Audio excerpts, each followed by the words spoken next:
Hi, this is Daniela Wolf with Bestie Life, the podcast, and this is your community to support you through the little and not so little events that make up your day-to-day life. From the I've got this moments to the I just can't moments.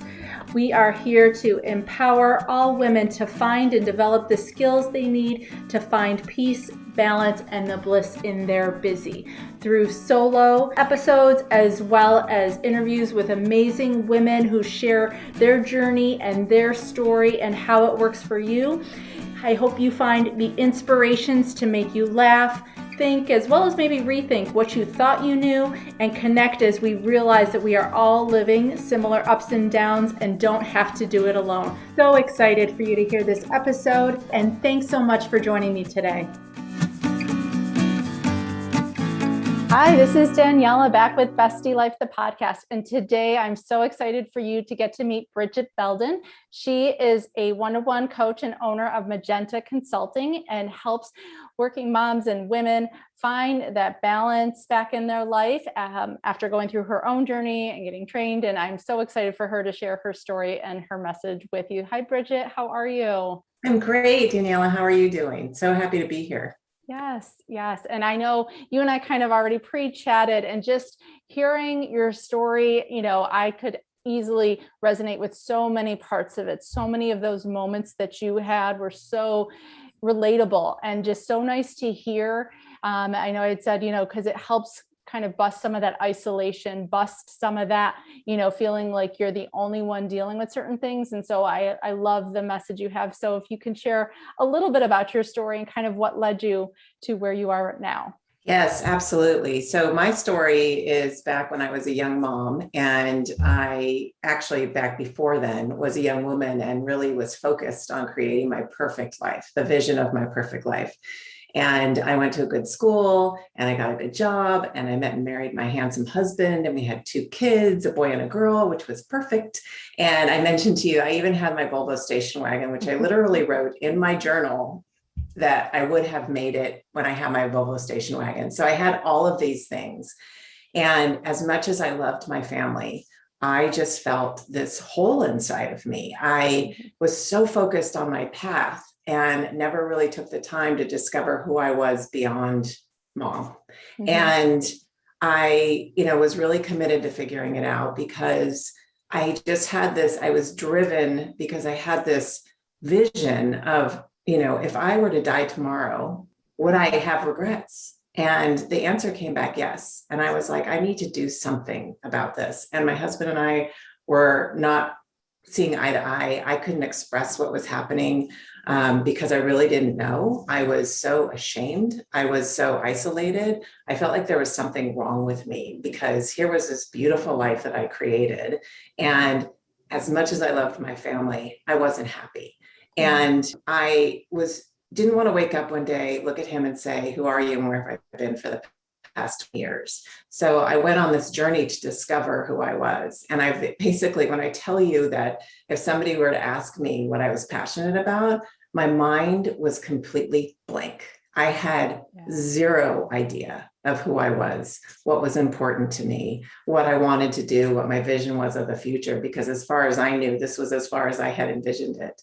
So that is kind of in a nutshell the beginning of my journey. And thankfully, I almost lost my marriage over it. And thankfully, we were able to work it out with some outside intervention beyond therapy, and really just kind of recreated our life together. I look at it seriously as before and after.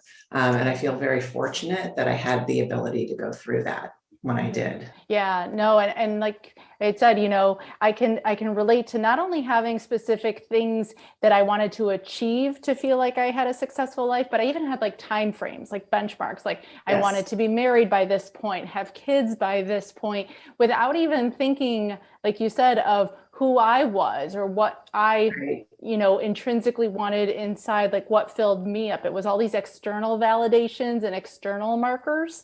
And so many women I talk to, we do kind of lose ourselves in whether it's these outside achievements, whether they're corporate jobs or things with our kids or whatnot. And I think that path that you talk about when it comes to thinking about what you want and redefining yourself or refinding yourself almost even is so prevalent now. I think we realize how important that is, not only for ourselves, but for just day-to-day happiness in the life with all those other people and things we create.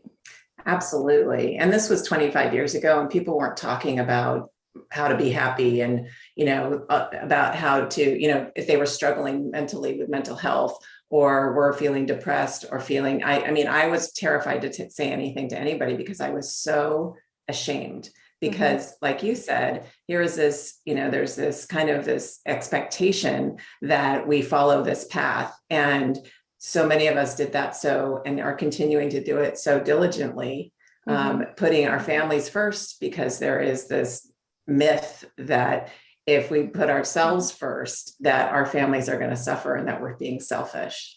Absolutely. And that's where so much of the guilt then comes from every time, not only if you think about it, but even when you start to take action, you try and go do something fun or good for you or whatnot, and you think of all the things you should be doing, or you're consumed with so many other thoughts, you're not even getting the benefits and enjoying. And I think that guilt and letting go of that part of it and having these conversations and normalizing that you're not sacrificing your family, you're not sacrificing all these other things by doing that, can help make it easier to say, okay, I'm going to start investing in myself, investing in me and what is important to me. And I would even argue that it's not only critical, it's imperative for the health, not only of yourself, but of your family. Because I know that as soon as I was able to discover that thing that I was passionate about, I ended up going on to found a nonprofit that empowered kids to make a difference in their community. And that became my heart and soul, basically, full labor of love. And I had never felt that before.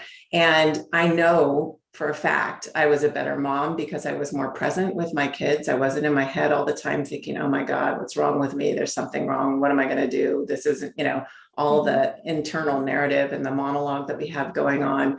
And I was able to participate in these events that we did for kids. They were helping me with the nonprofit. They were learning how to make a difference in their communities.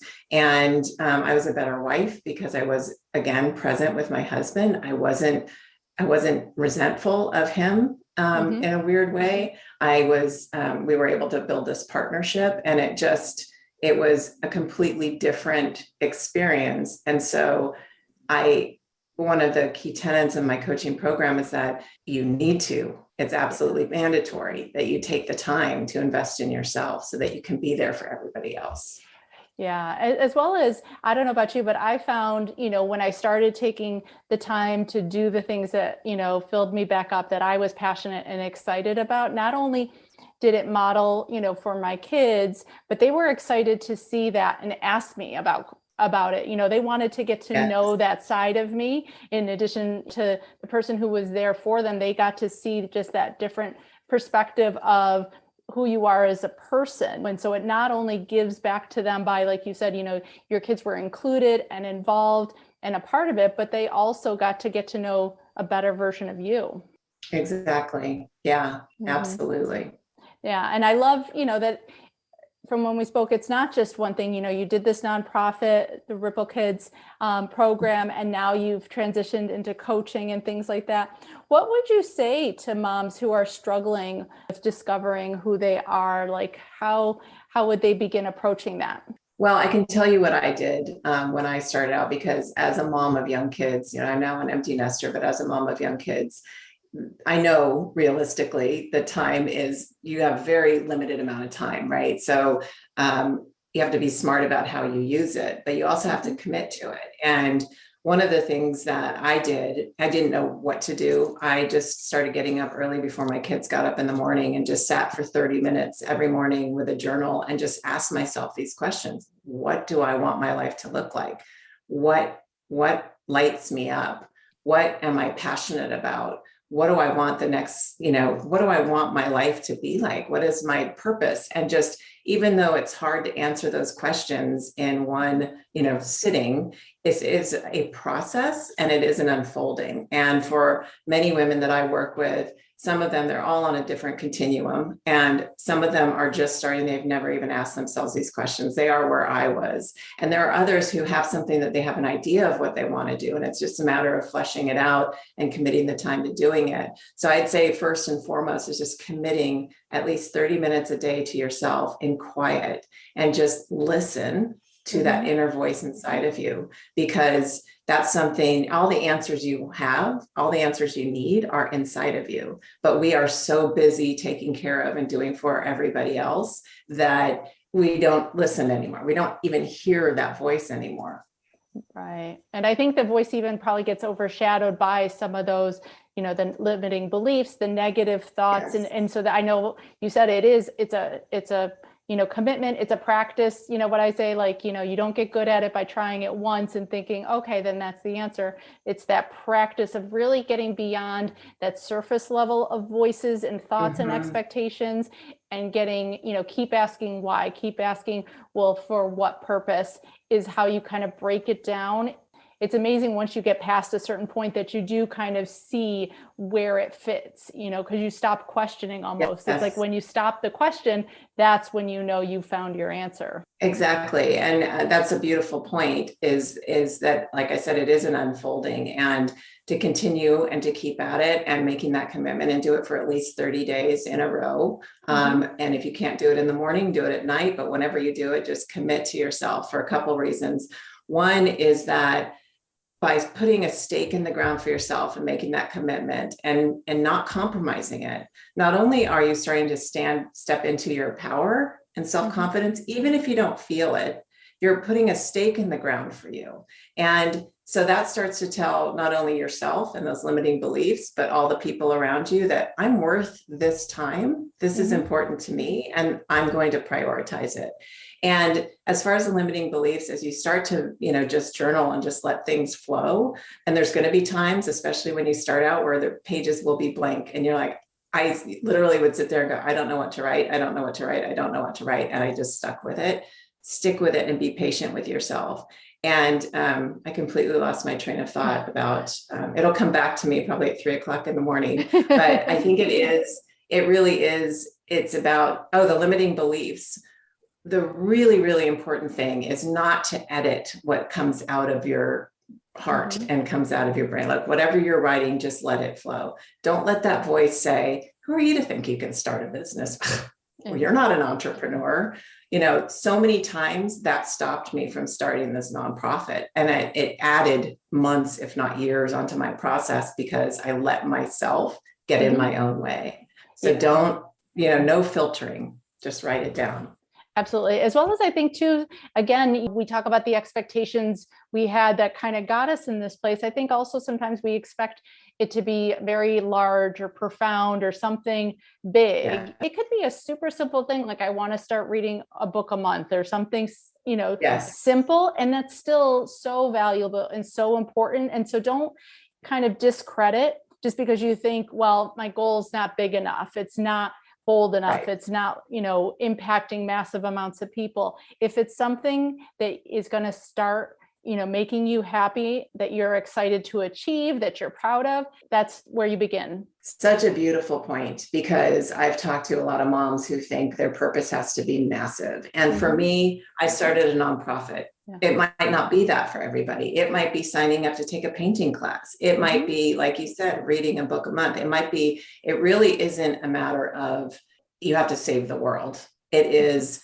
what can you do for yourself that feeds your soul, that gives you that sense of peace? And start small. Start with something little, like, committing that time to yourself, going on walks with friends, or starting to walk in the morning, or taking a class, or whatever it is that kind of speaks to you and bubbles up. Absolutely. Absolutely. So now that you're beyond, in a different place in your journey, I always ask to share, what are some of the things that, in addition to writing, are the bliss in your busy? What lights you up? What do you do for you? Oh, well, I have a pretty extensive list of what I do for me. First of all, I think routine is really important. And I know a lot of people don't feel that routine is kind of boring and non-sexy. But I'll tell you the way I look at it is, and it's a way to give yourself the structure, and it actually empowers you to do the things that feed your soul. And I'll give you an example. So in the mornings, my self-care routine is I get up, same time every day, 5:45 in the morning. I wash my face, I get ready to walk out the door. I feed the dog, I do my meditation, I make my green tea latte, I go for a walk with the dog, I come home, and then I go to the gym. I know not everybody has that much time. And I'm in a place right now in my life where I don't have all those pulls. But if it can be, one little piece, like I said, that 30 minutes in the morning. I also really try to be patient with myself and treat myself with compassion. I'm learning a lot. This is an ongoing process too, ladies. I've been doing this 25 years, plus years, and I'm still unfolding and learning. And there's still those challenges that come up. And what I'm learning is to really listen to my heart and listen to my intuition and understand that, nothing is so dire that it needs to be done right now. And if I'm at a point where I am not feeling balanced and centered and healthy, then I need to do that first, if that makes sense. Yeah. No, I think if there's a way that we can somehow rebrand routines, because I do think, they do have that sexy quality as far as not so much maybe at the moment when you're doing them, but when people hear the things you're able to get done and they're like, oh, must be so nice. Like that shows like that's something that people want to do. And that is something people interested in achieving. And so I think we need to find a way to make routines sound way more appealing, because they help you fit in all the things you want to do. They help give you the consistency of, not just, oh, I tried and I didn't stick with something, that you actually were able to achieve those goals and be proud of it. And, like I said, it's sometimes not until it's reflected back and feedback from others that you realize what a big deal that is. Yeah, absolutely. And I know at the end of every day that I have done those things that help feed my soul and find my bliss, because I've done them in the morning. And so no matter what happens the rest of the day, I know that those things have been done. And it, again, puts me on more of an even ground and more balanced. And I notice when I don't do it, if I don't adhere to it or something gets screwed up, I feel a little bit wobbly for the whole day. Yeah. So just kind of a peek behind the curtain, because obviously we all still have our moments. What do people think you kind of have totally together that you really don't? Ooh, wow, that's a good one. I would think, in talking to my clients, that they think, and my friends, that I never have those moments of self-doubt, that I never question what I'm doing, that I never have those low points where I, get sad or feel depressed or feel like, especially with all that's going on in the world, I can really get sucked into that energy of, watching too much news. So that's another really limit that. So I'd say that is that they think that because I'm a coach and I've been doing this for 25 plus years, that I no longer suffer from those limiting beliefs, the doubt, all the things that, are completely normal. And everybody suffers from those. Right. No, and I think definitely sometimes not only as a coach, but as a social worker, it's interesting how people forget that we separate, who we are professionally isn't always who we are 24/7 personally, Absolutely. We still have our hot mess moments. And I love sharing that just because I think it just humanizes and shows that vulnerability that connects us all and shows, not even when you do this for a living doesn't mean you've got it always together. Figured out. Absolutely not. Yeah. Yeah. So when it comes to self-care, I always feel like gratitude is something that gets overlooked or taken for granted as a part of our self-care. And so I always ask my guests to share a couple of things that they're most grateful for.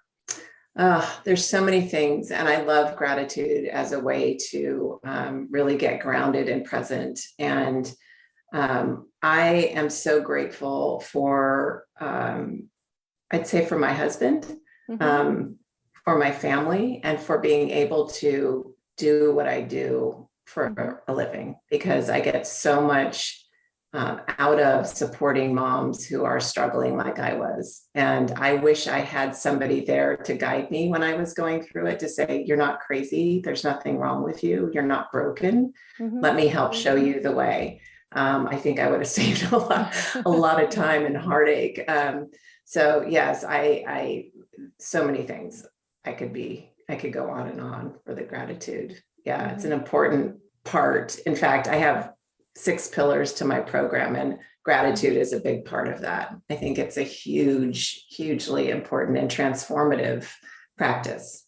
Yeah. Can you share a little bit about your program and how people can work with you? Yes, so I have a 6-month program, and right now I primarily work with moms who are entering into the empty nest. But I really have a soft spot in my heart for the women who have the younger kids, because I know how I felt going through that. And so I'm really open to working with any mom who is just looking for some guidance to help figure out what comes next for her and really start building that routine in place. And so I have a 6-month one-on-one coaching program that basically takes the mom through. We really assess, everybody's different. Obviously, like I said, they're on a different part of their journey, assess where she is on her journey, assess where, what the biggest struggles or obstacles she has when it comes to living a life and creating a life that she loves. And then we just work one-on-one, and I have tools that help support where she is. I've got, like I said, my program has pillars that we focus on a different one. She kind of identifies which one. It's be brave, cultivate relationships, live with intention, practice gratitude, prioritize health, and live your truth.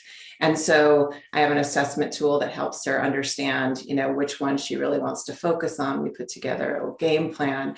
And then really it's just, as you know, with coaching, as life comes up, life is in session. And so things will pop up that we'll talk about and talk through. And by the end of the 6-month program, the moms that I work with that graduate feel like they have, for one, I think, a toolbox of really important strategies to support them when, like I said, when you do start to get those limiting beliefs and the doubts pop into your head, especially as you start to push your envelope a little bit. I think they start to have more of a sense of self-confidence and are standing more confidently in who they are as a person versus outside of being a mom. And they have a sense that they are completely worthy of this journey and spending this time, and that everybody in their life is better for it when they are more balanced and have that centered sense and a strong sense of self. So I hope that answered the question. Yeah, no, definitely. And I love hearing, and I hope you guys are hearing this too, like there's options, you're going to walk away with options because life will happen. And so it might not look the same every day. What if you need to adjust and pivot and all those types of things? So definitely Bridget's links are all going to be in the show notes below so that you connect with her, follow her on social media.